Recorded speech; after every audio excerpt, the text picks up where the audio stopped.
Biz indi piyada yol getməyimizə arxada qoyduğumuz Nəcəfdən başladıq və Kərbəlaya doğru hərəkət edirik. Belə bir şeyi ilk dəfədir ki, təcrübə edirəm. Düşünürəm ki, bu təcrübə fövqəladə olacaq. Burada mövcud olan hər şey səxavətli və cömərtlik üzərində qurulub. Siz küçələrdə əllərində böyük sinilər tutmuş uşaqlar görə bilərsiniz ki, onun içində yemək, su, şirniyyat, qəhvə və müxtəlif şirələr var. Burada təsəvvür edə biləcəyiniz hər şey var və özü də insanlar bunu səmimi qəlbdən paylayırlar. Əvəzində də heç nə istəmirlər. Özü ətrafda böyük bir enerji hökm sürür. Salam uşaqlar. Uşaqlar fədakarlıqla xidmət edirlər. Arxamda digər heyrətamiz şeylər də baş verir. Məsələn, əgər paltarınız cırılıbsa, arxadakı dərzi xanımlar onu pulsuz şəkildə tikirlər.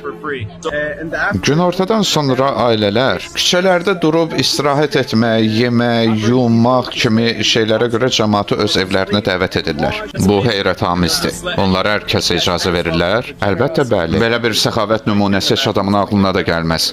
Belə bir şeyin Amerikada baş verəcəyini heç təsəvvür belə edə bilmərəm.